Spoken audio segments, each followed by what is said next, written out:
Hey there, this is Haplin back with another module on how to nurture leads and use workflows to build out your sales pipeline inside of High Level. Hopefully, you've been enjoying the ride so far and you kind of understand some of the basics of our triggers and our actions inside of workflows, as well as some of the other beautiful features of this software. Before we get into anything else, I'm going to take this opportunity to make things a whole lot better. Inside of workflows, whenever you build a new workflow, you'll have noticed that we've been building from scratch, and it was important to just kind of show you some of the basic elements of workflows and help you kind of grasp the whole concept of the feature.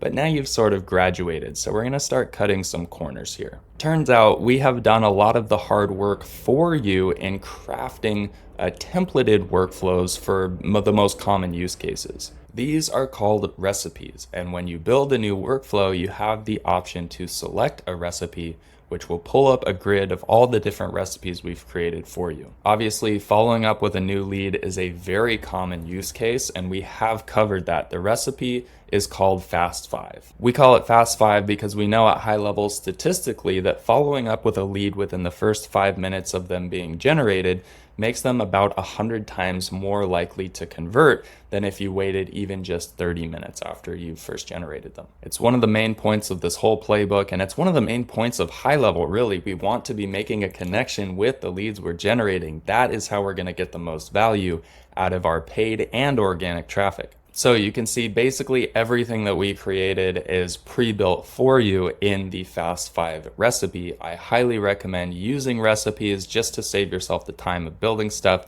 Check out the other recipes while you're here so you can see some of the other big use cases for workflows, kind of start to get your wheels turning, get a little inspo for other things that you can use them for. Obviously, there's a lot more to learn about workflows, but I just kind of wanted to start speeding up the process. You know enough about workflows now to where it makes more sense for us to just start using recipes together. So now that you're aware of recipes, you'll be able to work much faster. Even if you need to customize them, you can start with a recipe and then just make it look the way that you need to.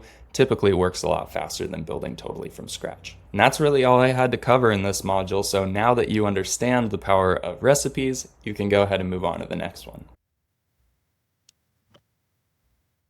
Properties